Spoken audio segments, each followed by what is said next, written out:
All right. Well, hey guys, I think we're going to go ahead and get started. We'll probably have a couple of people jump on as we're going through the introduction here, but thanks so much for joining us. My name's Austin Farmer. I'm a project director here at the Retail Coach. This is our June installment of our Retail Coach webinar series. And today we're going to be talking about redeveloping malls and aging shopping centers. With a couple of guest developers and engineers that we've been working with. And before we get started, just a couple of housekeeping items though. We record these webinars, so we'll have a video recording of this webinar available, and we'll also have this slide deck available to send out after. So if you'd like a copy of those, we'll be sending those out after this presentation, and they'll also be available on our website as well as through both McClure and ATI Group as well. But we'll go ahead and get started. One other note before we do, as we're going through the webinar, if you have questions, there's a questions option on your attendee panel. So feel free to type questions as we go through there. Katie will be monitoring those questions, and we'll either get to those as we go through the webinar, or we'll actually get to those at the Q&A section at the end. But jumping in, I just want to introduce our guests here today. We have a couple of guests joining us. First is BJ Stokesbary, who's a partner at ATI Group. And ATI Group is a development group that's focused on creating communities through residential and commercial development. So thanks for jumping in. BJ, I'd love for you to kind of give a quick intro and tell us a little bit about yourself and ATI. Yeah. Thanks, Austin. So like Austin said, ATI Group, we were formed about a little over 3 years ago. And actually my business partner and I worked for Terry at McClure Engineering. So Casey, my business partner, was there for about a decade, working more on the engineering side. And I was with Terry for about 3 years. And over kind of through the downturn, Terry actually purchased quite a bit of development ground throughout the Des Moines metro, so in Iowa, central Iowa mainly. And for about 3 years, Casey and I working with Terry at McClure, kind of on the engineering business, but also on kind of land development. So we formed our own company about a little over 3 years ago. And what we focus on is commercial and residential land development, but also redevelopment of properties, like we'll talk about today, the Fort Dodge Mall and a few other properties around central Iowa. Great. And you mentioned Terry. We also have Terry Lutz here, CEO of McClure. McClure started off as an engineering firm. I believe you're up to 190 people in multiple locations. I'll let you talk a little bit about that, Terry. But we're working on a project in Fort Dodge, Iowa, with both ATI Group and McClure, and are really kind of strategic partners in terms of focusing on redevelopment of malls. And really interested to have them talk to us a little bit about both the development side and the engineering and really kind of the political side of that. And Terry, I'll segue back into you for a quick intro, but would love to hear about your background with McClure and then kind of lead into some of the work that we're doing with redevelopment.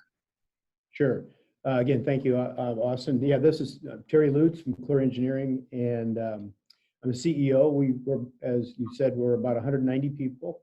We were formed in 1956, so our company's 64 years old this year. I've been running the business since 1985.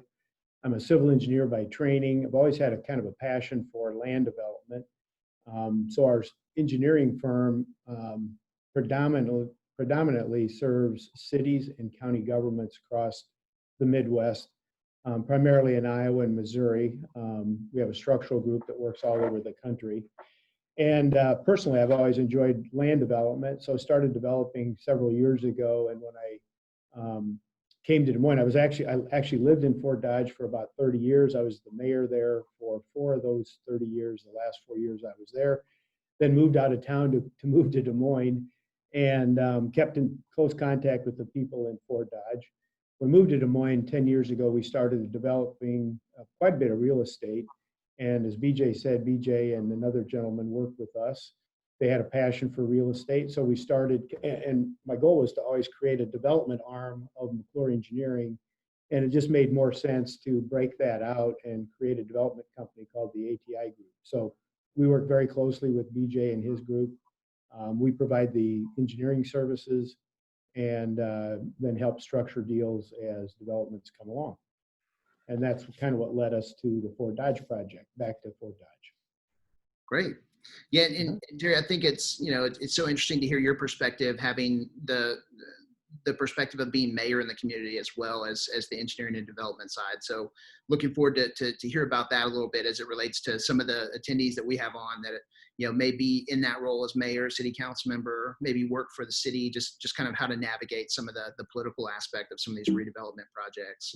A quick note from an agenda perspective, what we're going to talk about today, it's going to be a little bit more conversational, but we're really going to talk about malls dying and the impact that has on the community, just in terms of what we're seeing from the redevelopment or a focus on traditional malls that may have lost some of their big key anchors or maybe going through a transition period. How you as a community leader can focus on redevelopment, and we'll talk a little bit about the barriers to that redevelopment. We'll look at a case study of Fort Dodge, Iowa, the project that we referenced a couple minutes ago. And then we'll talk about specifically deal structures for those redevelopments and what that looks like for Terry and BJ on the development side, but also for communities as well, and how there's a mutual benefit there between that public-private partnership. And then we'll jump into some Q&A from there. So jumping in, really focusing on mall trends. One of the things that we've said is that traditional malls are maybe not necessarily dying, but they're certainly transitioning from what they used to be into new adaptive uses.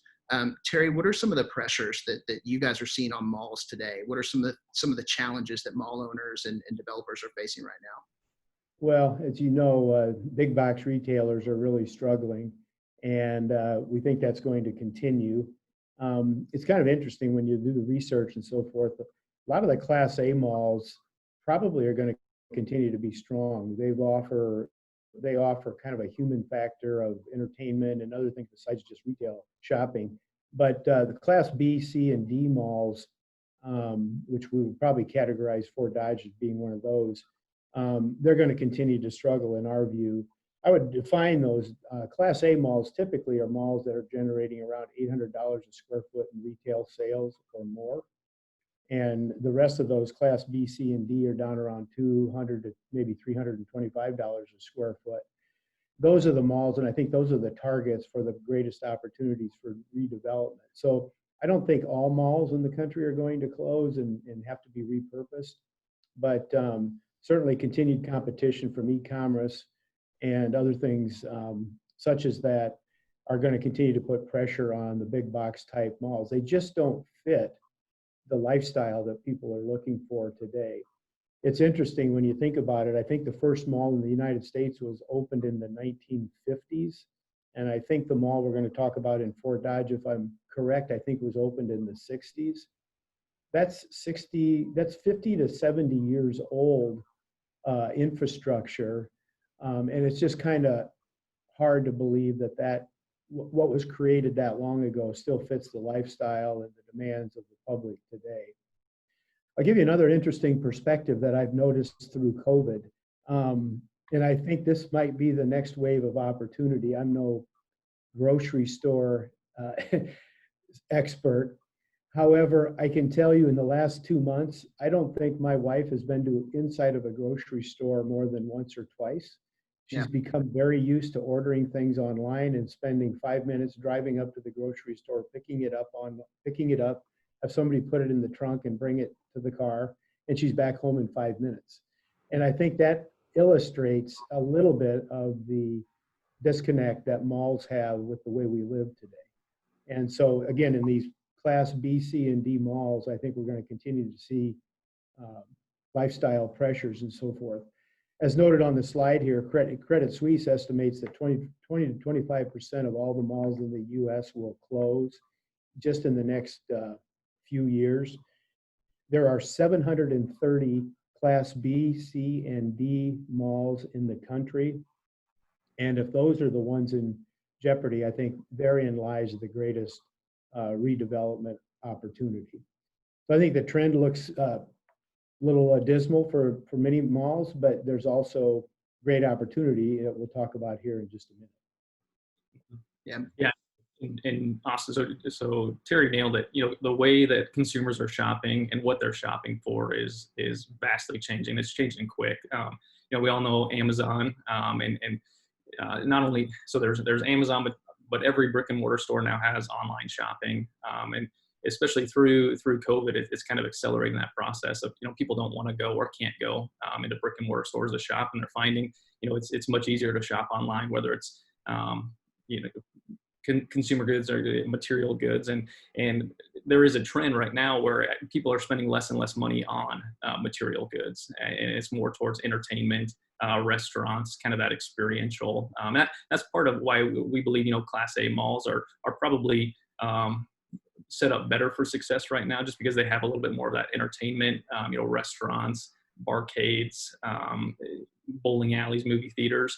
While they're probably positioned better for success, but malls that were 100% retail, which is kind of that, especially like in Fort Dodge, it's 100% retail, and so consumer habits are changing, and then with that, big box stores, your JCPenney's, Yonkers of the world, they're filing for bankruptcy, closing down, and it's a never-ending cycle. So as these bigger stores that brought in the traffic for these malls continue to close, there's less foot traffic in those stores that were in the malls that counted on that traffic are starting to go by the wayside as well. So it's a never-ending cycle here until kind of the malls become less than 30% occupied. So it was a funny, or not funny, but just there's an article in the Wall Street Journal this morning about Simon Property Group.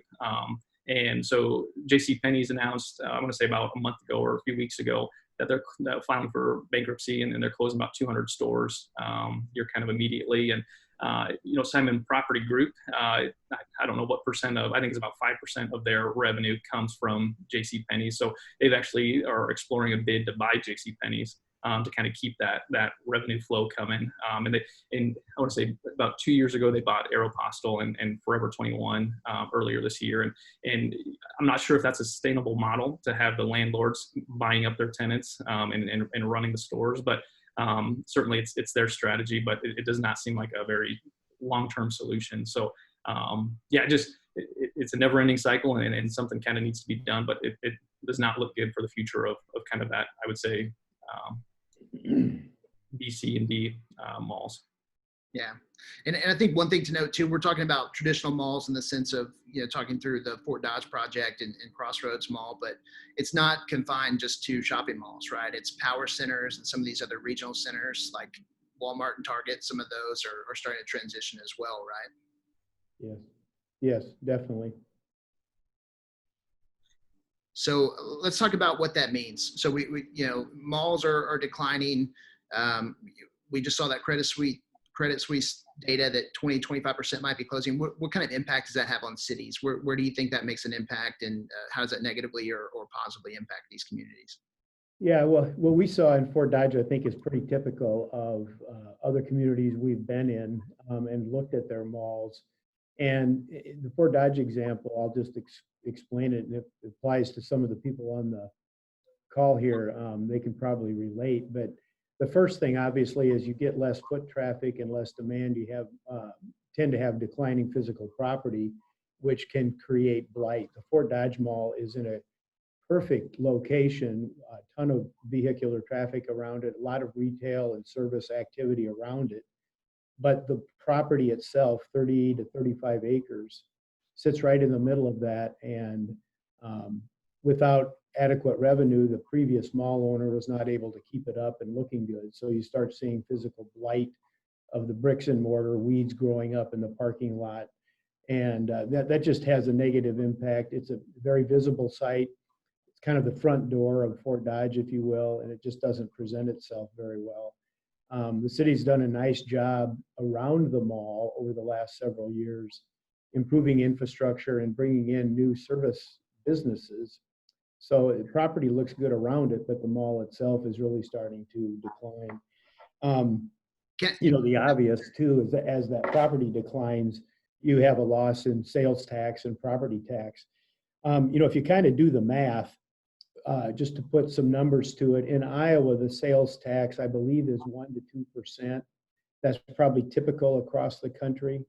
And if you look at the square footage of an average mall and you calculate the retail sales on a Class B, C, or D mall, the impact to a city just in retail sales tax revenue can be anywhere from probably on the low end, $800,000 or $900,000 a year, to around $3 million a year on the high side.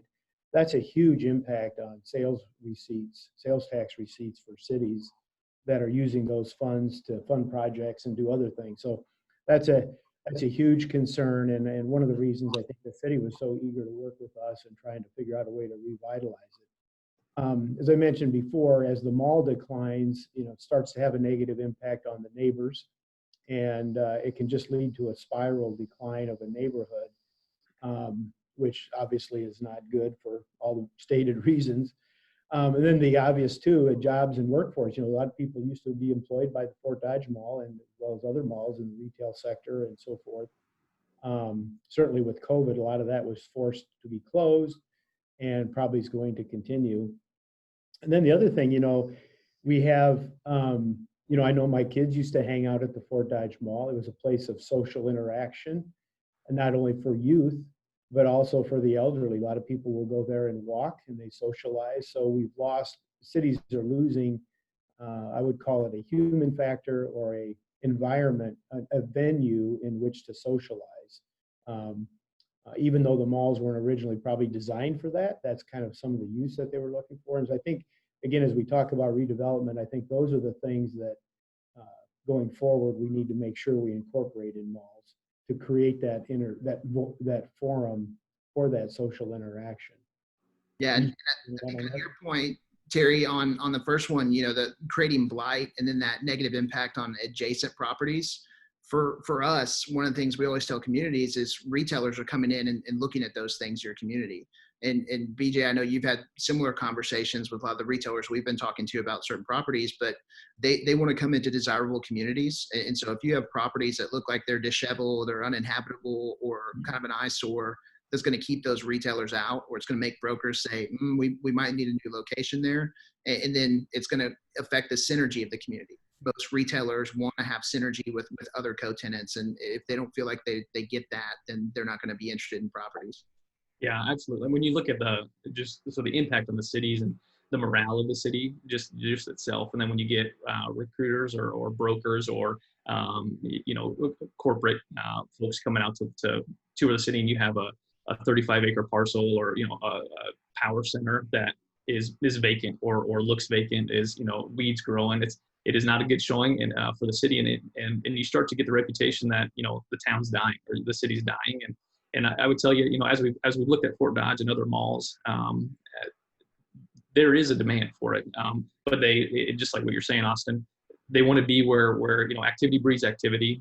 They can't go into. We have a few tenants that want to be in Fort Dodge really bad. That would be great for the community, but there's nowhere for them to go, and they're not going to go in the current mall in the state that it's in right now. So it kind of is a snowball effect. But if you can kind of stop that snowball and get things turned around, I think you can start going in the right direction. So, but yeah, it's a huge, if it's not dealt with, and everyone, everyone on this webinar too, if they're on this, they probably, have a mall or a shopping center in their community, that is,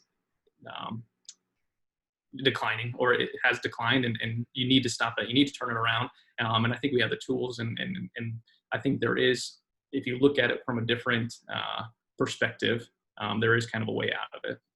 Yeah, absolutely. So BJ, I want to touch on something BJ mentioned. If you look at a Fort Dodge Mall, we've looked at several. Just looking at the mall itself, it does give you a feeling like the city is in decline. And I can tell you, Fort Dodge, for example, is not in decline. There's a good, strong economic base there. It's a regional hub. And it's got a very, very bright future, but you would not get that impression looking at the mall. Yeah. And I think those on the call again today probably could almost probably say the same thing for their community. Yeah, and we'll talk about it. I'm sorry, go ahead. I was just going to say, I know across the Midwest, every community we work in, housing is the number one issue. There's more jobs than we have workforce for, which is a good indication of the health of our economy pre-COVID, which will come back post-COVID. So to say that communities are going to go away because their mall looks terrible is not the right answer. Communities are strong, malls are not. We just need to fix that. Yeah. And I don't want to jump too far ahead, but you mentioned the city of Fort Dodge. I mean, I think they're a great example. That's why I like this case study of a city who still has a lot of opportunity, who's being progressive and investing in kind of the core asset in the community. So I think it's a really good case study. Before we get there, let's talk a little bit about what the future looks like. So, we know that malls are transitioning. Some will die off, some will go through redevelopment. Same with some larger power centers, regional centers. What does that look like? What do you think the future looks like in terms of what those turn into, or how that adaptive use works? Yeah, that's an interesting question. I'm not sure there's any silver bullet for any of these things. I think as you look at the retail trends, and then you look at the physical property and the location of malls with respect to other assets in the community, the first question is it a play to re-rent existing bricks and mortar, maybe with a different facade? Because I know there's communities looking at that. Or is it better off just to tear down and redevelop the real estate? What we've discovered in a couple of places we've looked is, I would say that the real estate, the bare real estate in Fort Dodge is very prime real estate. A couple of other malls we've looked at, and I'm not going to pick on anybody else besides Fort Dodge today. I would say the value of the real estate is probably not as strong just because of the physical location. Maybe it's out on the edge of a town. It doesn't have Walmarts and Hy-Vees and grocery stores next to it. So you have to assess the value of the underlying real estate, in my opinion, to determine whether you re-rent or redevelop. And so that kind of is where it starts. And then based on that decision, I think you start to look at, okay, if it's a redevelopment effort, what is it that the community is looking for? We haven't done this yet in Fort Dodge, but one of the things we'd like to do is maybe hold a focus group meeting with residents in Fort Dodge as we move towards developing it, and just ask the community what it is they're looking for and how they would envision using this space again. That could help then to drive what the mall looks like. And inside McClure, we have what's called a creative placemaking team that literally goes out to cities and works with cities on looking at ways to revision downtowns, certain pieces of real estate, and just creating a new vision for communities. So using that placemaking team of ours, along with getting community input, I think will help drive how we ultimately will develop the mall. You'll see some examples of what we're thinking here initially, but we're still looking for some input from the community as we move forward. As we've touched on already, the big factor, I think, is you see what makes Class A malls probably going to continue to make them successful, I think will play into how we redevelop malls that we do redevelopment, and that's the human element. As we said before, cities are losing, if malls close, they lose that forum for social interaction. And I think we need to create, again, how do we look at that, particularly if you're in a cold climate? I know we have some people on the call from Texas, probably don't have to worry about what you do in the winter with a mall. Yep. But in Iowa, we have some pretty harsh winters. And can we create ice skating venues, other exercise venues that work in the wintertime, that give people that location to socialize and so forth? And while that doesn't impact retail sales, we think it does bring foot traffic. And we need to figure out then how we create those sense of place where people feel good socializing and also have a retail experience when they come to the location. Yeah. BJ? This photo, actually, real quick, BJ, this photo on screen is a photo of the shopping center I live in. And they invested in this shopping center and redid the kind of core, what we would call kind of the town center of it. Our city hall for our city is actually right behind this photo, but they put in an amphitheater and a splash pad and did a really good job of that human element. Now there's a farmer's market there every Sunday, and people come and really, even if they're not shopping or buying anything, they'll spend time here. And I think that's huge, certainly from the community aspect. And BJ, I think that transitions to you. Tell us a little bit about that diversification and kind of the public utility of that, because I know y'all are working on a couple of things besides just retail for some of your developments too that tie back in to community. Yep. Yeah, I think as you look at redeveloping a property, it's, retail is still a huge component, but it's kind of that live work play, right? So it's the diversity and kind of having that retail. And that's, as we've looked at Fort Dodge and other sites, and having you guys kind of on the team, the retail coach, there's that strong, retail component. It's not 100% of it, but, using the data to figure out, using the data to figure out what are we missing, what's the gap, where are people going, which is huge, to go shop for things, and then using that data to recruit other tenants in or other users in. So having that kind of core. So it all starts back with concepting, right? So you look at a site. No site is the same. Location plays a huge role in it, and so we look at kind of the overall site and we envision, what can this look like? And on a much different scale, you look at Kansas City in the Power Light District, that is a hub there, and kind of a community you live in. There's a draw that is beyond retail, that is bringing in people, whether it's to live there or it's to go to a concert, to go go out and eat on a patio, a bar, that type of thing. So there's more of a draw than just straight retail that is bringing people in. But beyond that, the retailers are benefiting from that. The community is benefiting from it. So having that diversity where it's experiential, you can come and do more than just go shopping for clothing or an iPhone or something like that. It just creates a probably a longer term sustainable community, and that's exactly what we're looking at in Fort Dodge too, and we'll see this later on. But it's creating a hub for the community that at one point the mall was, but that was in the 60s, 70s, 80s, and 90s, and it needs to be reimagined and redeveloped, and kind of for the next 50, 100 years. So. Yeah. And I think it's a good point on the community aspect. We always say community development precedes economic development. And, what you see when you have a lot of leakage and people have been leaving because certain anchors left the Fort Dodge Mall or shut down, people have gotten in the habit of going to other markets. They've driven to Ankeny and some other areas. And when that happens and you have a mass amount of people that are leaving to go other places to go buy things, you lose a little piece of that community development aspect. And that's important. And I think that ties back into kind of that diversity and that placemaking that all kind of goes back in full circle to community development. So let's talk a little bit about barriers real quick to development, and then we'll jump into that Fort Dodge case study and get to some questions. But that all sounds great in terms of, hey, here's what the future looks like, here's how to get there. But we all know it's hard, right? So there's a ton of barriers to do that, especially for community leaders who have these assets or have these malls or centers and aging centers in their communities. What are the barriers and some of the challenges that you face privately, and then that from Terry, from your perspective as a mayor, from the political and public side, what does that look like in terms of the obstacles to redevelopment?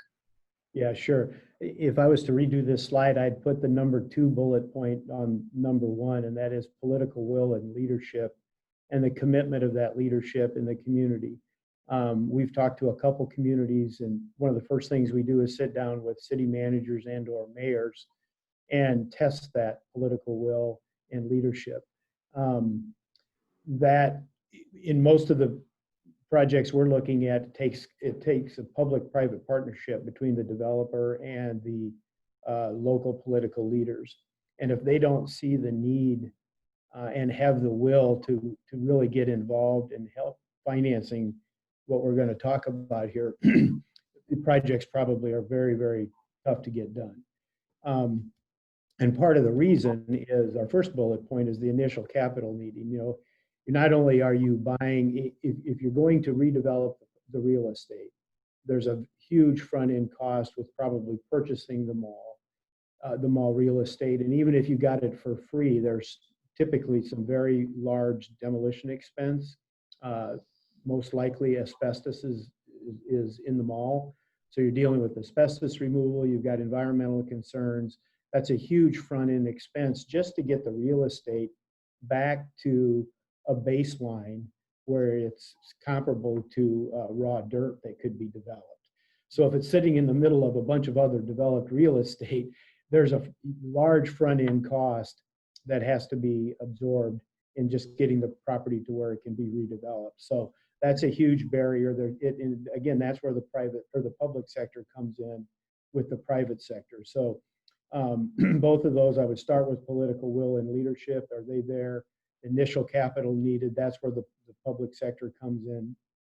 And then obviously attracting developers. In most of the communities of the size that we're talking about, they don't have developers that are there that have the connections and the relationships with people to redevelop the real estate, let alone have the capital to go in and kind of do it, or the expertise to redevelop it. So attracting developers into some of the more Class B and C, D locations can be a barrier to a lot of cities. And then the other thing we're finding in a couple of the malls that we've looked at is the transition of current tenants. Some of the tenants enjoy their mall location. Their rents are low. They may have 2 or 3 or 4 years left on their leases. And so you can't start tearing down a 300,000 square foot mall if you have 50,000 square feet rented. So the timing of that demolition and the holding of the real estate until you satisfy those leases is another big factor. So you have to manage through managing the mall while you own it and hold it until you can redevelop it. So those are the key ones that we're running into as we look at this market. Yeah. Yeah, and I would say, baseline, if the political will and leadership and that commitment to get the project up and going and running isn't there, then it's really, really difficult to make the project work for a number of reasons. And I would say hats off to the city of Fort Dodge, and the council, mayor, city staff, city manager, everyone completely on board in finding a way to make this deal work. And we're working with a few other communities as well, where everyone is on board. And these deals are tough to make work anyways, but having that baseline support and commitment to partnering on a deal is crucial. You have to have it. And in part, so transitioning a little bit kind of to the private side on developers. So there's opportunities for investment everywhere, right? Anywhere you look, there's opportunities for investment, and the more roadblocks you have, the harder it is to get a return on investment. We're not going to be in business very long if we don't have a return on investment, and so the more roadblocks you have, the quicker a developer is just going to say, hey, I'm just going to move on to the other opportunities, and like we talked about, it's just a continue to snowball down, where that mall just continues to sit there vacant with nothing being done. So one thing I just want to reiterate as you look at the initial capital into it. So say you're going to buy a mall for $1 to $3 million. Initially you have demolition of the mall, but you also have concrete removal of so most malls I would say are probably say it's 20 to 50 acres. So you've got a lot to demo right there. And so before you can do all of that, or before you can really even make any money, before you can sell anything, you got to acquire and demo, and you're spending a lot of money, and it is very hard to hold on to that, especially if you have to hold them all for 1 to 3 years, maybe longer in some cases, that you're trying to renegotiate leases or get tenants to kind of help transition them to new spaces. It's a very difficult process, and if you're using all private dollars, I think it's a very hard investment to kind of pencil out. Yeah, and I think the other point there from our perspective in working with cities is we always tell them to be cautious of incentives and investing in certain things, because a lot of times the math doesn't work out. But I think in this scenario, we'll talk a little bit about the deal structure and how that worked in Fort Dodge. But I think this is a great model of how you can do that without the city putting millions of dollars in and losing money on it, but actually having it be a positive benefit back to the city where the math works out over time and they're not losing a ton of money from the private side as well, where everything kind of comes together to make it work, where there's not a huge outlay on either party's side. It really is a shared expense and a shared project, which I think is a good model for other communities. And I know we're just for everyone that's on listening right now, we're talking about very specifically Fort Dodge, Iowa, but I think Terry and BJ, you've done this in other states. I think this is applicable nationwide, right? I mean, I don't think it's just the Midwest or certain smaller markets. This could work in pretty much any market that you wanted to, right? Yeah, absolutely. We've looked at several malls in Iowa. We've looked at a couple in Illinois. We're looking initially at one in Nebraska, and they're all the same. They're different, but generally the barriers and stuff we're running into is all the same. We had a great discussion with the mayor in Illinois a couple weeks ago. I would say he's got the political will and probably the leadership to get it done. There's a little question whether the community has the initial capital to help do it. But again, we're very impressed with the mayor when BJ called him. He's like, hey, yeah, come talk to us. We went and visited with him, and they rolled out the red carpet for us, just because they see the need and they're willing to work with us. Yeah. So anyway, yeah, very typical across the country. Yeah, I would say we have, so since Fort Dodge, we've probably looked at, I would say 4 or 5 different malls in detail, and the framework, the structure, it's all there. It's all the same. I mean, I would say these are mainly Midwest. So, but I think you can probably expand that and say, and as we've talked, Austin, too, you have a lot of clients kind of across the nation, and it looks to us that the framework or the issues, the barriers are pretty much the same kind of throughout. Yeah, absolutely.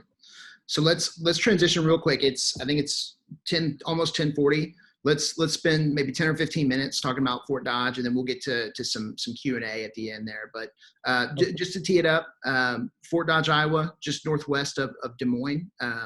City population of about 25,000, but as Terry mentioned earlier, very much a regional hub for Northwest Iowa, right? So a trade area population, just their primary trade area of 103,000, secondary trade area a lot larger than that because they're pulling from a lot of other more rural areas. And I'll let you guys take it from there to talk about the site and kind of the opportunity that you saw. Yeah, and for those of you that don't know where Iowa is, if you think of Chicago, we are one state to the left, and Des Moines is in the middle of our state, and Fort Dodge is in the upper northwest corner.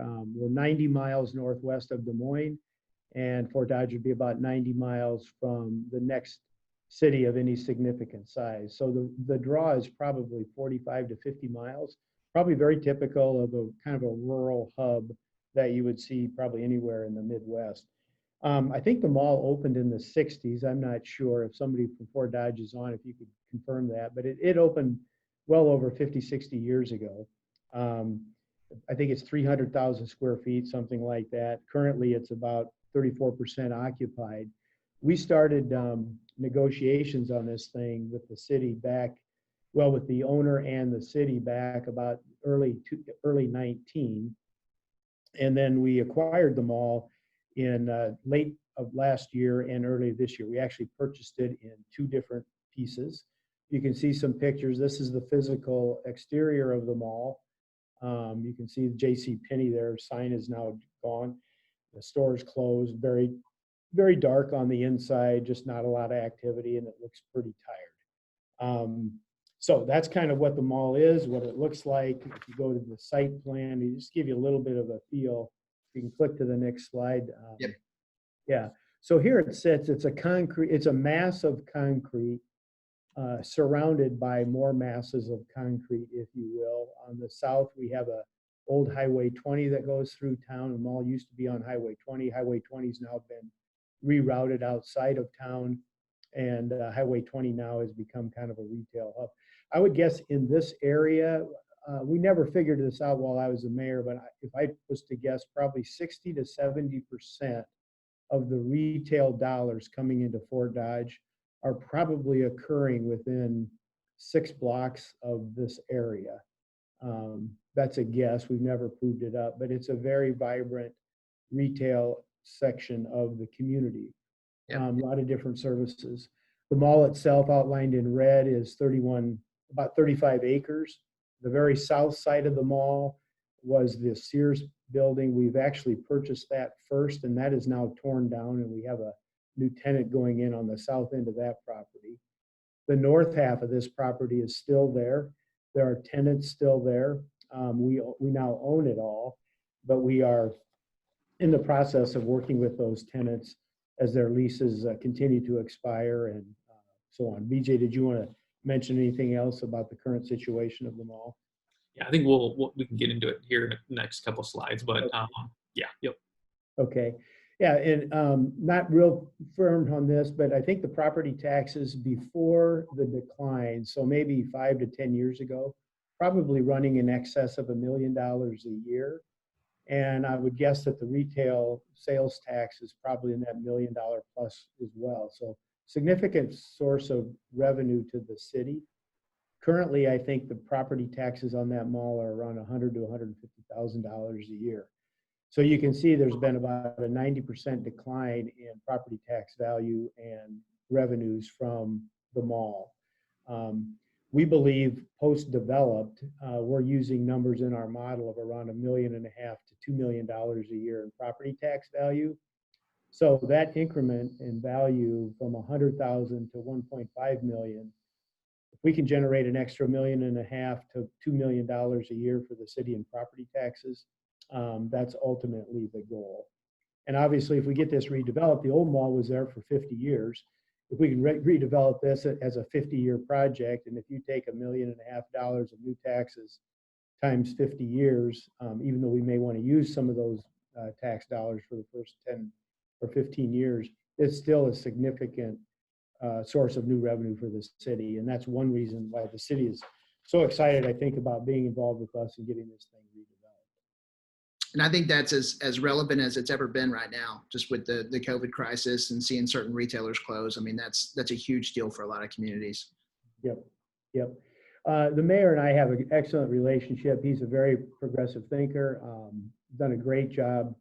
I always call him, he's the second best mayor Fort Dodge ever got. But anyway, that's a good inside joke between he and I. But he's very progressive. The council's very progressive. They've done a lot of great things to continue to move that community forward.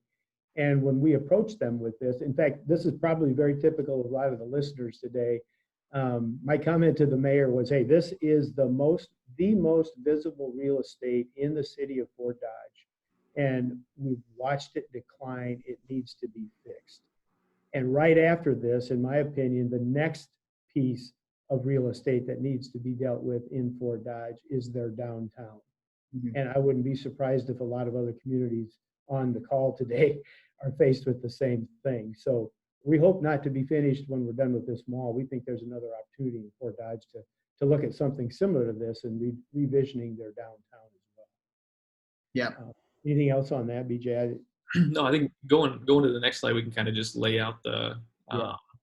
Yeah, and guys, thanks for the specificity here. I think I want to try to get through to some Q&A at the end, but let's spend as much time as we need to on this to talk about deal structure, because I think this for the audience, for people that work for cities or maybe in leadership in certain communities, this is the real meat of it in terms of how did you make this happen? Because this is the biggest sticking point, the biggest obstacle for all these guys. So tell us a little bit about how that works and what that structure looks like.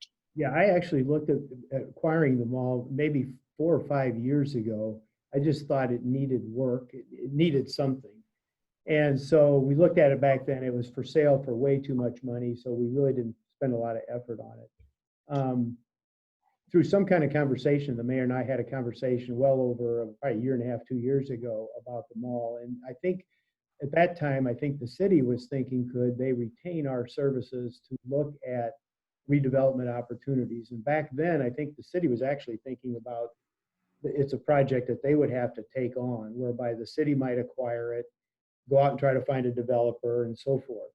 So we were having initial discussions and were willing to work with the city in providing just consulting services, but also said, hey, if we got involved in this, if we thought it made sense, maybe we would actually be the developer and keep the city out of having to be the developer.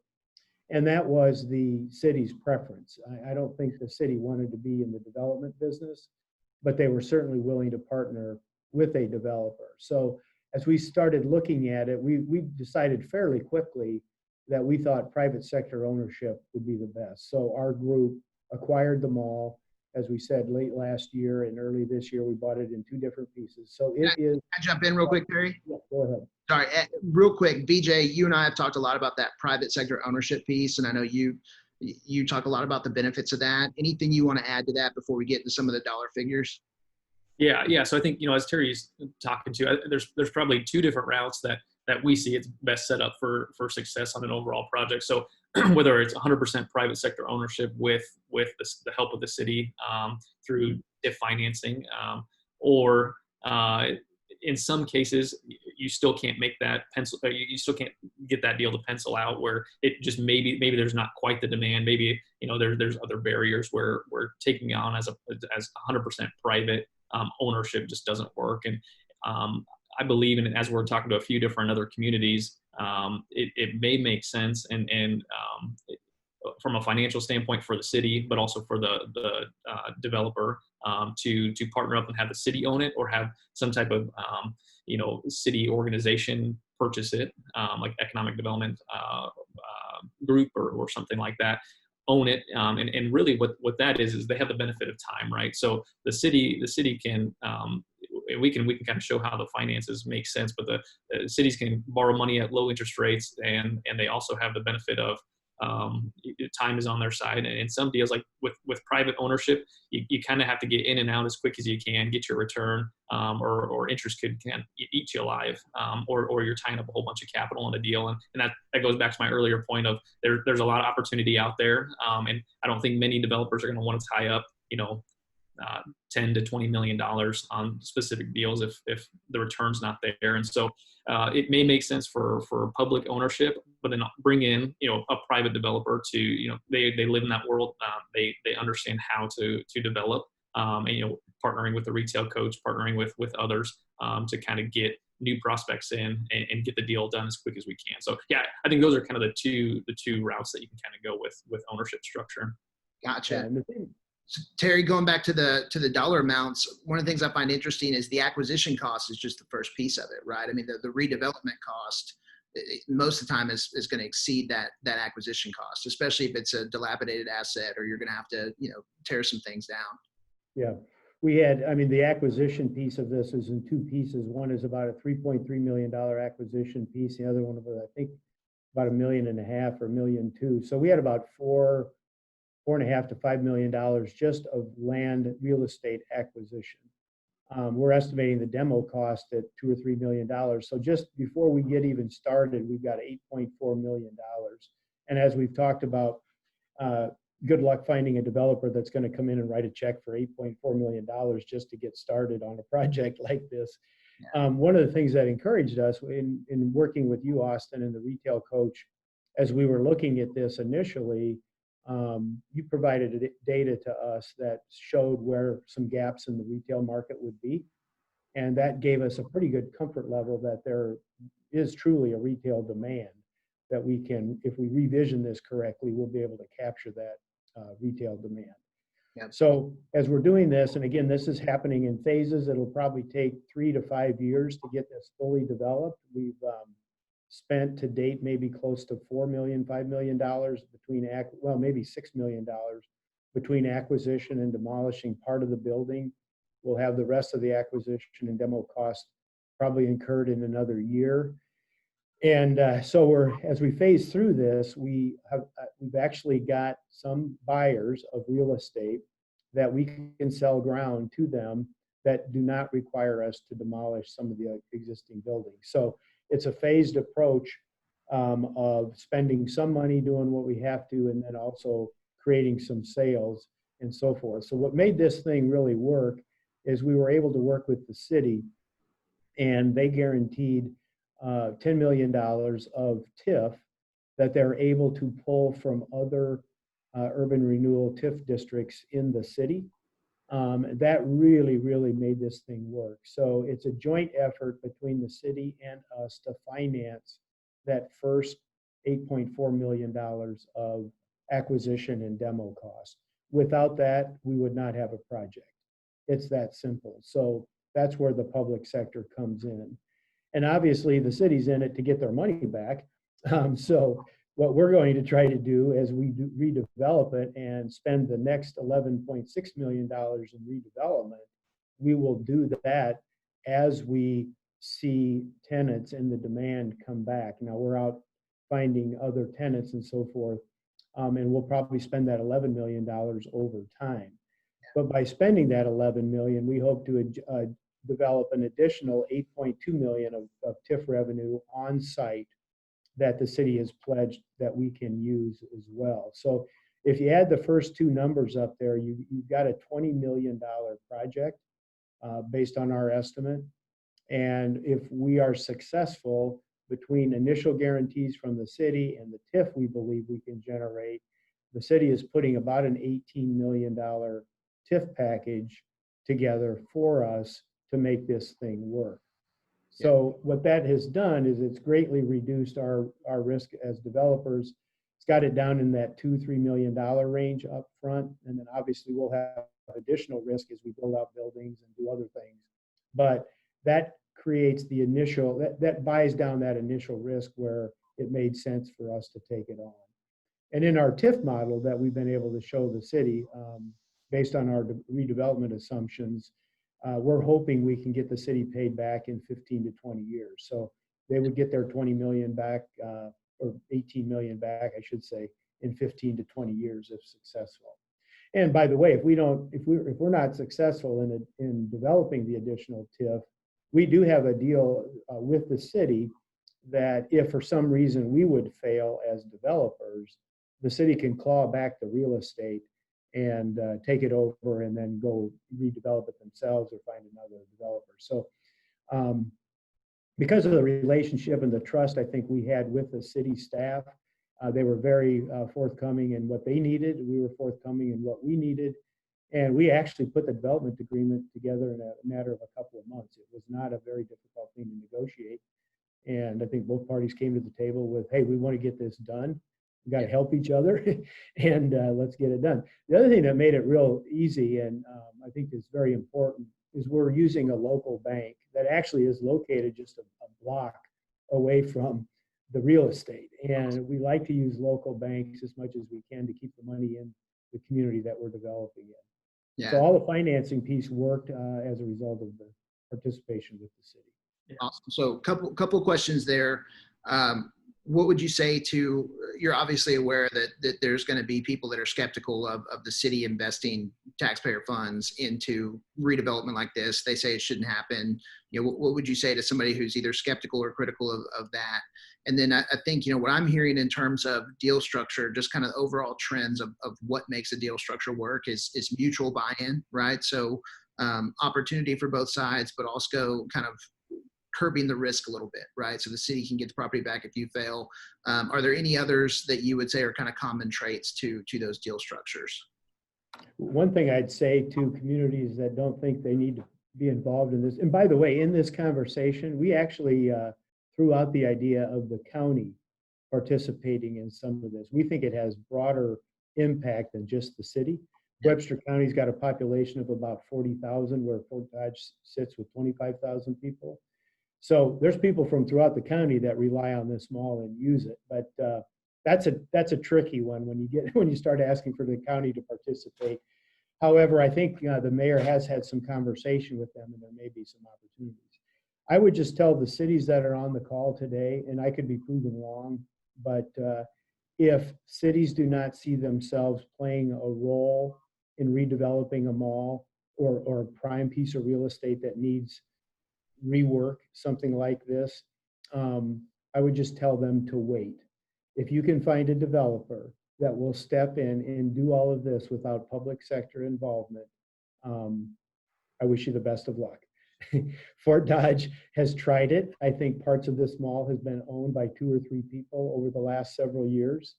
And I always like to say, when there's enough pain that has been experienced by the public sector and they get tired of seeing a dilapidated piece of property, something will happen.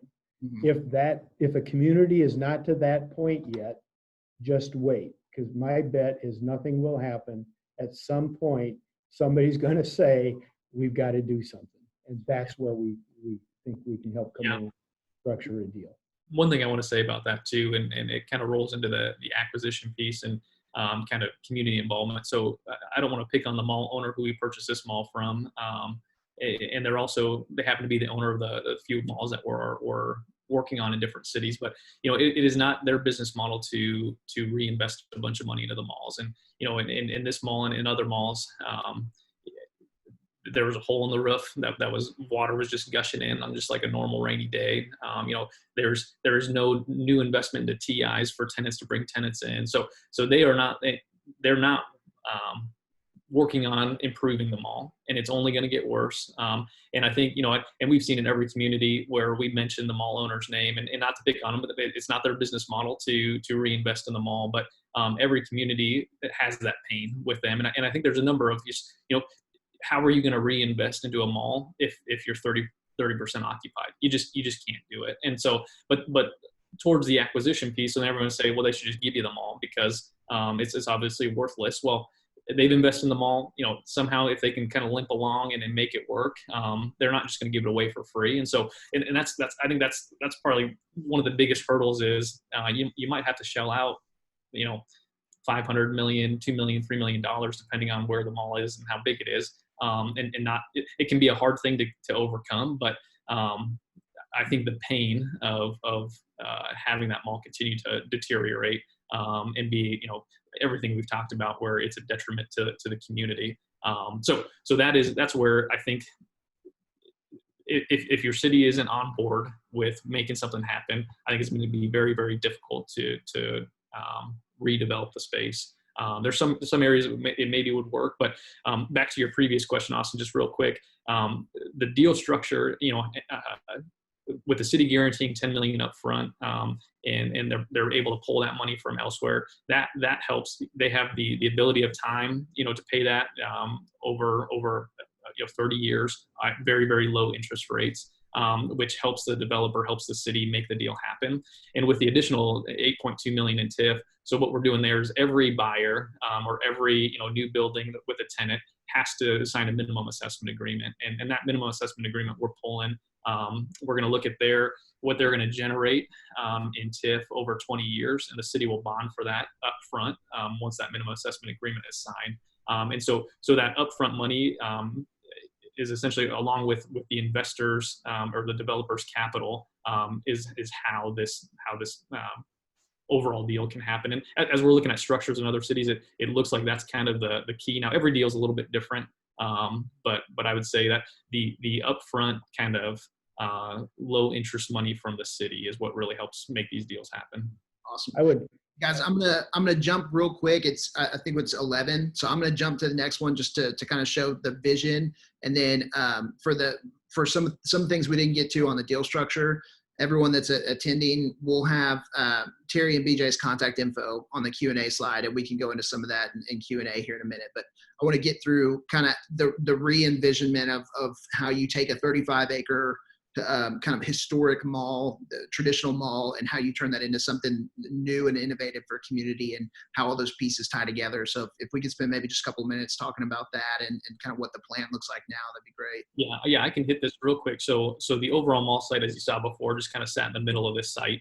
What we're re-envisioning is a complete teardown. As we looked, there was potentially some areas that we could salvage, but we decided, in working with the city and working with the community and the retail coach, we decided, hey, it probably is a better long-term solution to tear everything down, pull out all the concrete, and what we're doing is putting a major north-south road in, and then kind of 2 east-west public roads as well. So all the utilities roads are going to be public roads, and through here, so you can kind of see on the perimeter. So Fifth Avenue south is kind of the main corridors Terry was talking about earlier. That's a heavy retail focus on that south side. So everything you see in red is kind of our retail focus.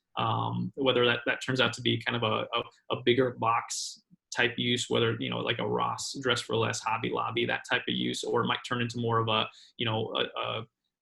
Main Street kind of feel with 2,000 square feet users, maybe restaurant, that type of feel. And then on the north side, First Avenue, and then kind of along the east side as well, just kind of that heavy perimeter use of that retail, kind of strip center, standalone retail, which we're having a lot of luck in so far. And kind of, there's some tenants in the mall, regional, national tenants in the mall that want to be a part of the new development. But then we're finding that we're able to attract new tenants to Fort Dodge through the redevelopment. And then kind of in that core center, some parkland area, that's kind of the So as we talk about, live, work, play, that's kind of the live area, whether you can have food trucks, all that kind of stuff, kind of congregate around that area with mixed use. So office, retail on the main floor, apartments and everything up above. Some office use in there as well. And then we had a couple of pretty strong hotel interest, and unfortunately COVID kind of has shifted that entire market. But hopefully, and that's a good point on just the deal structure. No one could see COVID coming, the next recession. And that's kind of why we structured the deal that we did, because, now we have the benefit of time where we can kind of hold out for a hotel. If we can make a comeback in 5 years, 10 years, something like that, we can kind of hold out for that as a private developer doing the deal 100%. You're focused on getting that return. In partnering with the community, you can get a great community concept here with the benefit of time. So that's kind of the overall vision for the site. Awesome. And I think one thing to note here is this is not the first iteration, right? I mean, I think what I really like about working with both of your firms is you're very flexible and you want to do what's best for the community. And so, we started with a version 1. I'm not sure which version this is, but we even went as far as to take that site plan to retailers and other developers and really get that in front of them and say, hey, what do we need to do here to make this most effective for you as a retailer, right? And so I think there's a lot of collaboration that goes into that. And if you're working with a developer in a community, make sure you're getting that input from ultimate end users, right? I mean, we're going to them and showing them this, and you guys have done a great job of incorporating feedback and making that make sense logically as well. Right. Everything is market driven. You can't go build what you want to build. You got to go. I mean, part of that you can bring in components of it, but the market dictates what's actually developed at the end of the day. And so that's exactly right. Yep.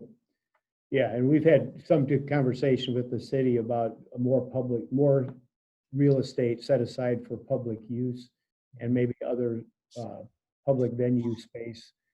So wouldn't be surprised if we see this concept change again as we move forward. Right. Well, here's a couple of renderings of what that looks like. So here's kind of the 2D, and then you've got the 3D here. Anything that you guys want to mention real briefly on just aesthetic or elements or kind of developing in 2020 and what that looks like kind of 3D and as you're looking at this rendering? What I would say from a design standpoint is you can see we're obviously trying to soften the site, get rid of some of the concrete, hard space, bring in more green space and make it more usable. We believe there's a housing component. Obviously, what you saw before, just a ton of mixed use. And so we're exploring housing and how does that interplay with the retail. BJ, did you want to elaborate on that at all? But but the big focus for us is to create a community hub that the community is proud of, right? So right now, as you drive by the mall, you kind of want to look the other way, and so we have a huge focus in partnering with the city. We have a huge focus on landscape and also architectural design. So we're not just going to let anyone come and build whatever they want. We have design standards, and that we want this to be that the community is investing in this, and we want the community to be proud of it. So. Yeah. And I think there's even little design elements that I think that y'all did really well. Like, for instance, on this rendering where you've got the retail section here faced out, kind of an entrance way. It's not just a road between two retail buildings, right? It ties into everything else, and there's signage and there's a lot of those architectural elements tying it together. So it does feel like you're in one center and not just on one side of the development. So I think there's a lot of stuff like that makes sense too. Here's kind of a strip view of that if you were to look at some of those inline spaces as well. Anything from that perspective, from a design element there? I just think it's time for the community to freshen its look and create more. You're seeing a lot more modern architecture being used in mall space today, and that's the overall look that we're trying to capture here. And we do have design covenants. We have a design review committee. All the stuff you would typically have. Because of the mixed use, we could have multiple developers within our site, but yet we want a consistent look.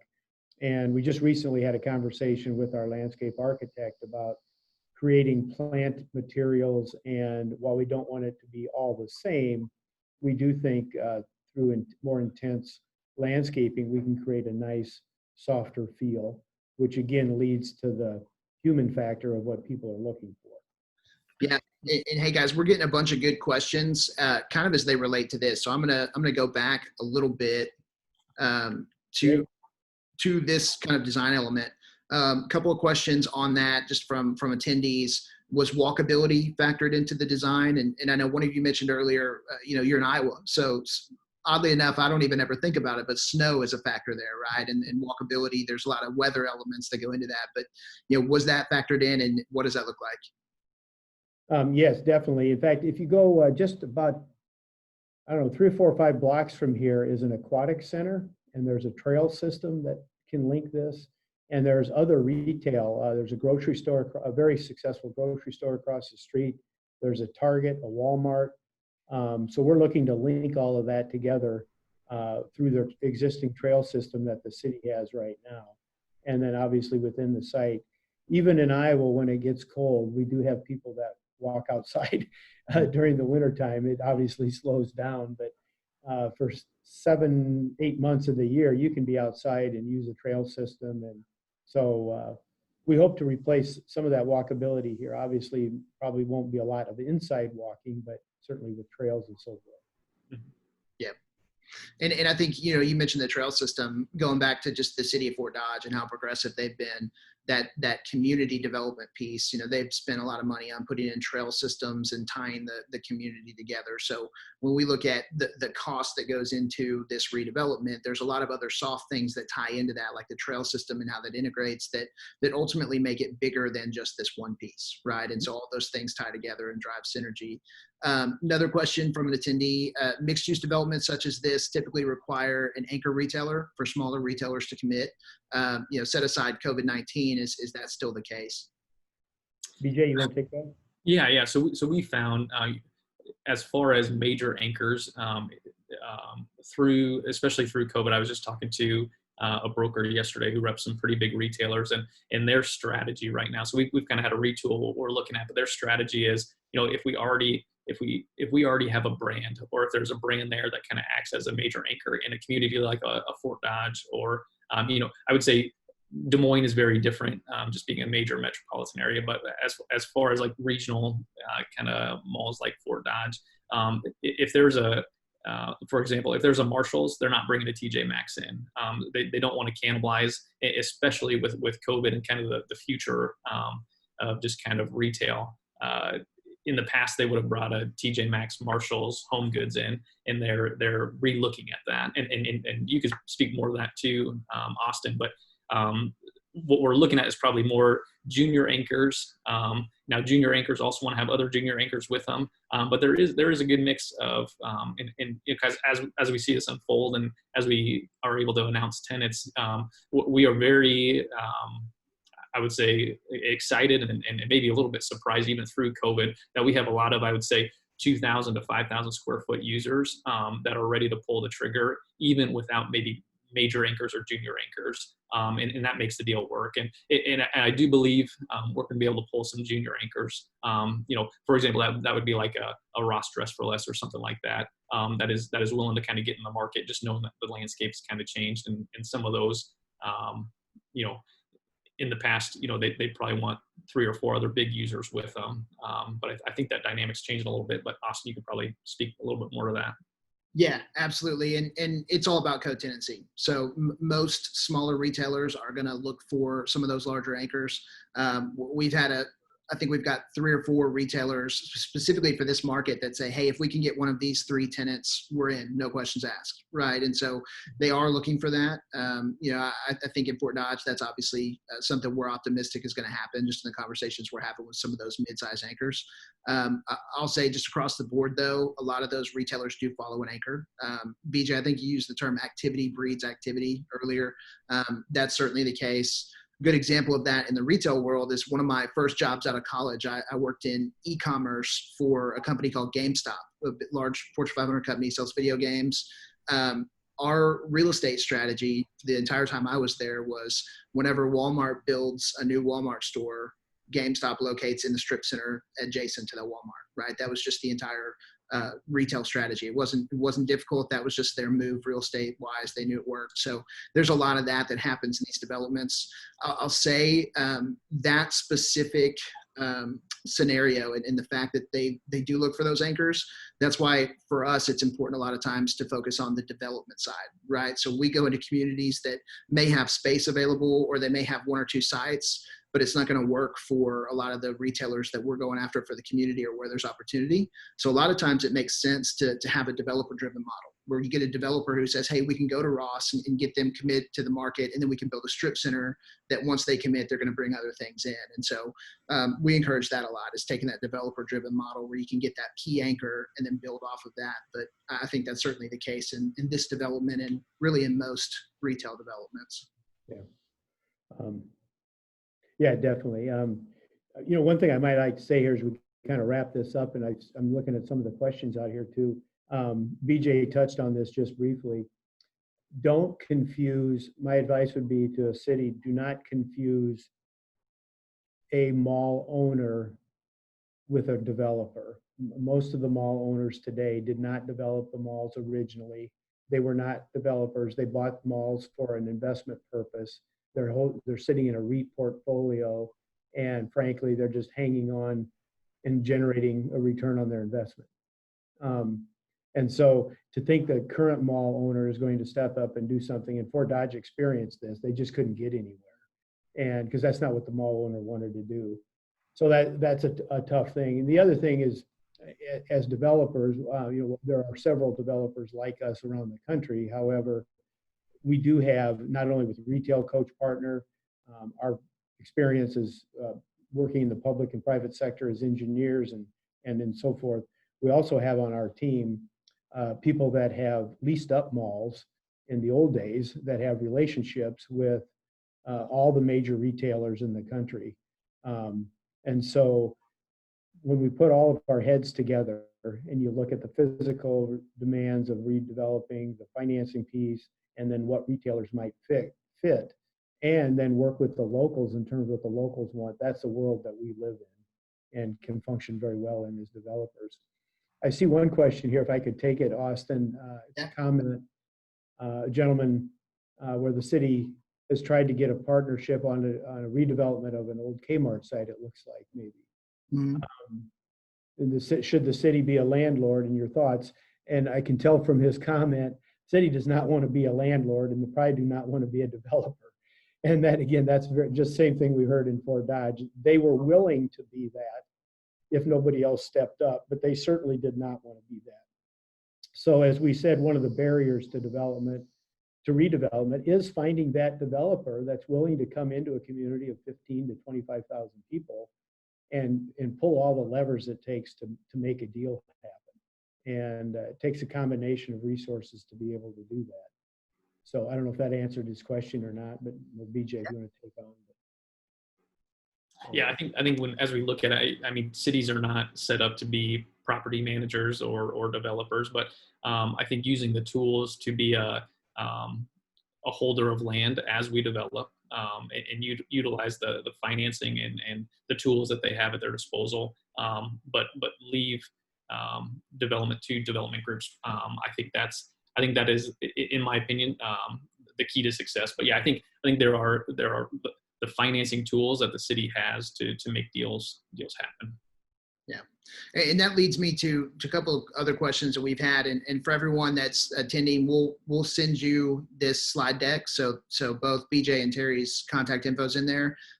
You can see their emails on there. Feel free to shoot them an email. But, for cities, the thing that we get a lot, especially in terms of redevelopment projects and big redevelopment projects, is where do we start, right? We can't commit $10 million like the city of Fort Dodge did, but we know we need a vision for existing property in the community.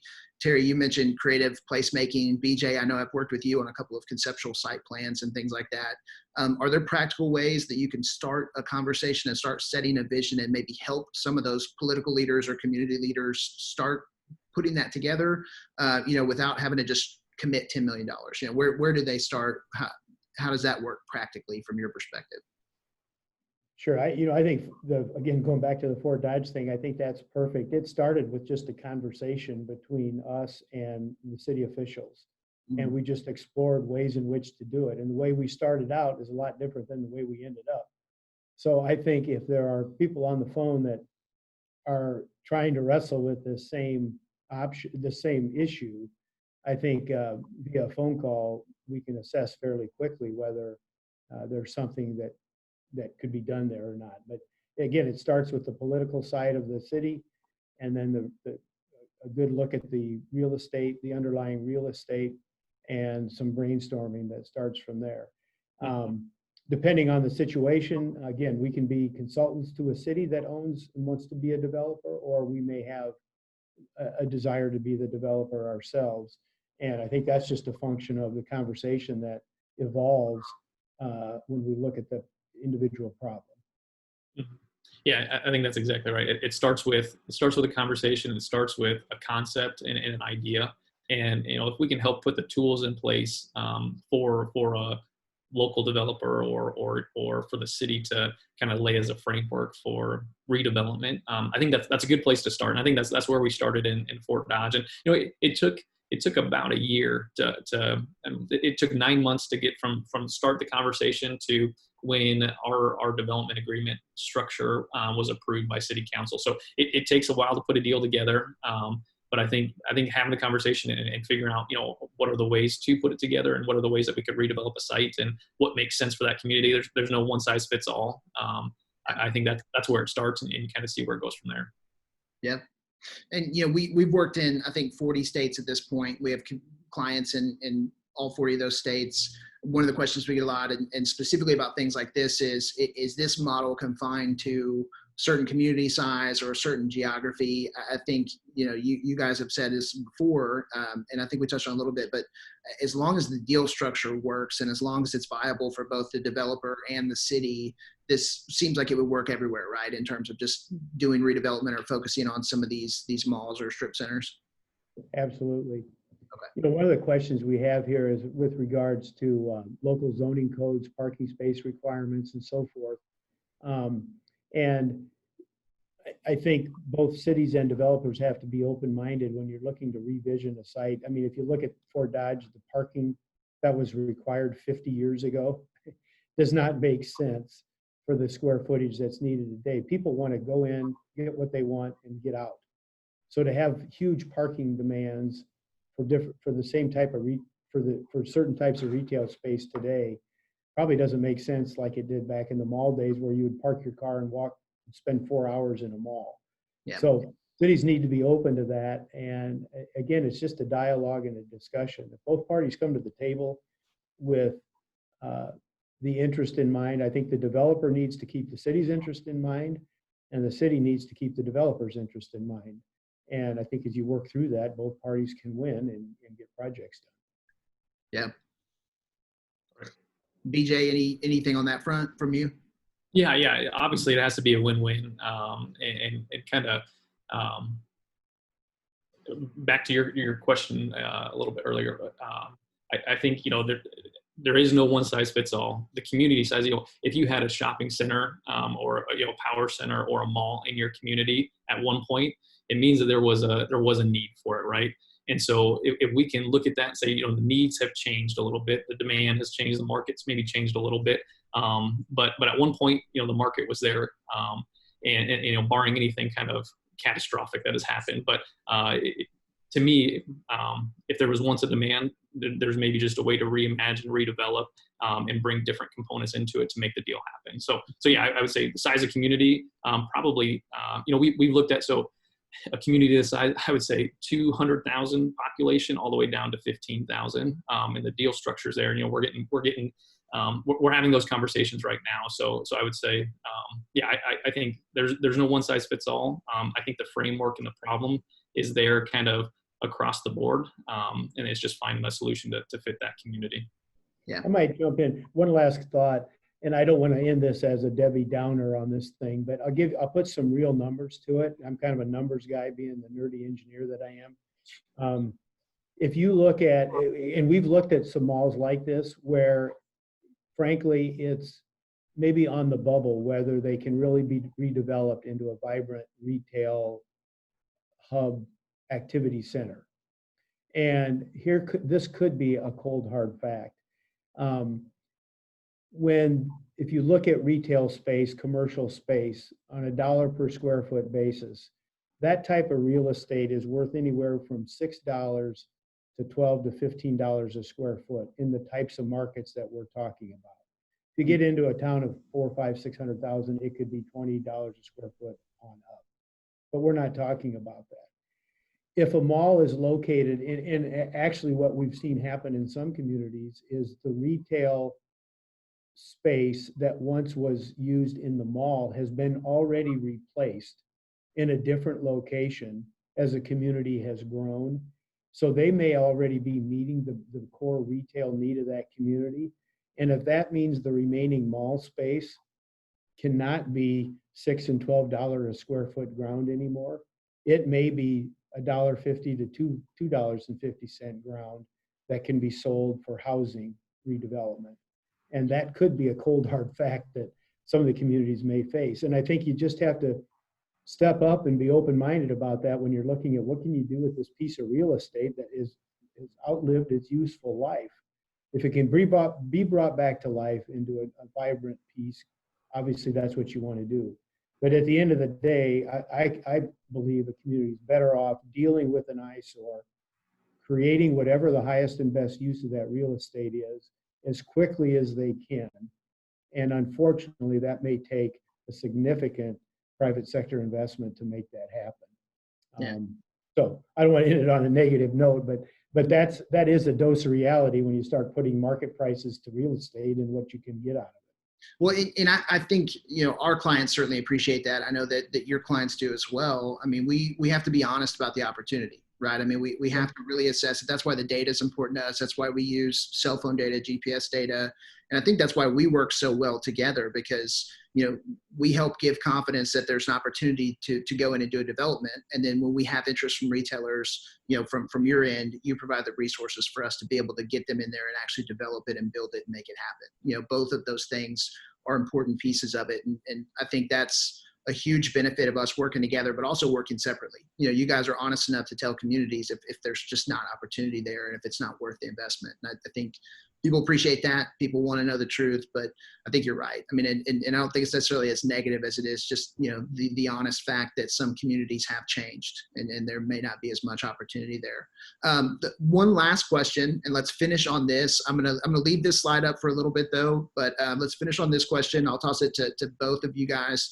One of the questions we got was, could a city complex occupy part of a redevelopment? And I think absolutely. And we actually encourage it because it ties everything together and builds that community aspect. But what are your thoughts on city complexes being part of that? I'd say without question. That was one of the first things we looked at in Fort Dodge, frankly. Huge asset. Now, obviously, if the city comes in, you're not probably going to get the tax base off of it. But if it can drive so much other activity, we think that's huge. And not only city, but county complexes as well. A place that people have to come together and so forth definitely could be an anchor, not an anchor retail tenant, but an anchor to the redevelopment of the real estate. Yeah. Right. Yeah. It's, at the end of the day, it's a math problem, right? It's a math problem for the developer, for the city. And so I think you find a way to it's a huge draw, just like in the area that you live in, Austin, and as we were looking at in Fort Dodge too. And it is a huge draw. It's a huge component to it. You just got to fit it into the financing structure, because they're not going to be paying property tax. So they're not going to have sales tax, but it's a huge draw. And, I think, as we kind of wrap this up and everything, I think we've got the team in place here, through ATI Group, McClure, and the retail coach. And one partner we haven't mentioned is a general contracting firm called DCI Group that we work with in Fort Dodge, as we're looking at here in the Midwest too. And what they're able to provide is kind of that vertical, I think it's end to end, right? So we've got the land planning, land development, engineering aspects. And then also, at the end of the day, someone's going to come to you and say, what can I rent this building for? And having that kind of general contractor partner on the very end to say, here's what we can go build it for. Here's TIs. Here's your release rate. So I guess I would encourage, if someone's interested in having a conversation about, a community that has a mall or power center or something that they want to look at potentially redeveloping, we'd love to have that conversation with them and just kind of see where it goes from there. Yeah, Yeah. by the way, I love the question about kind of city complex building anchor tenant role. Depending on the state and the laws in which you find the financing laws that you have to adhere to when you're building public facilities. I know in Iowa, they require a referendum. However, we can do those privately and do a lease back with public entities. And we would be very interested in those types of deals and looking at how you bring a public-private partnership on a public facility that integrates in with all the other retail and stuff we're trying to do in the mall. Makes a ton of sense. Thanks for the question, Wayne. Yeah. Well, guys, it's almost 11:30, so I think we're going to cut it there. I'll say this first, and then I'll pass it to you guys to kind of close it out. But thank you so much for your time. Appreciate it. I know both of you guys are really busy. I have no doubt this was really helpful for everybody that signed on and that's going to watch it later. Any final thoughts from either of you? And then what's the best way for people to reach you if they want to connect with you and maybe toss some ideas out? BJ, you want to take that first, or? Yeah. So, thank you, and thanks for everyone kind of watching this. And we've got a significant problem here for many communities, and we've structured a deal in Fort Dodge that we believe is, and the community believes, and we're right now we're about 25% sold out or leased in that 35-acre development within a year. And so we see progress here. Between our firm and McClure and I know Retail Coach, we're not going to blow smoke. And I think that's the biggest thing is you can kind of come in and, say all these great things, but at the end of the day, we're developers and we want to get things done. And if there's not an opportunity, just like with any other developer, they're not going to be interested. And so I think, if you have interest in potentially putting a deal together and kind of seeing a structure and a concept and how we could tackle this problem together, absolutely would be interested in email, phone call, anything, just please reach out. Yeah. And I would say, thanks again for the call. Hopefully some of what we've talked about is applicable to your community. I would tell you this, obviously this is a commercial for our development group and our engineering firm. I would encourage people, if you're really interested in finding out from the city side, call the second best mayor Fort Dodge ever had, and that's Matt Bemrick. I don't think he's on the call today, but if you reach out to BJ or I, we'd be happy to put you in touch with the city folks. I know there are some city folks on the call today that have been intimately involved in the negotiations that we're talking about. And I would encourage you to talk to them and get a city's perspective on how this is all working. And of course, we'd love to talk to you too. So thanks a lot. Appreciate it. Retail Coach in Austin. And it's been fun. Hopefully it's been informative. Yeah, absolutely. And final thought from this end is, we're talking about what's happening in Fort Dodge. I think a key part that we kind of skipped over for the sake of time is just the current progress. It takes work, right? Economic development and certainly retail development and mixed use is a process and not an event. And so that's one thing I'll mention there is just, stay at it. It's difficult, especially with, COVID-19 and a lot of external factors right now. But the more you have the right pieces in place, the more you have the right people at the table, it makes it easier for that process to work out and for you to be successful. So, as a community leader, if you're trying to put those pieces together, whether it's us or ATI or McClure or someone else, make sure that you have the right pieces there because it makes that process of retail development and retail recruitment a lot easier. And it certainly is a process. So, well, guys, thanks so much. We'll leave it there.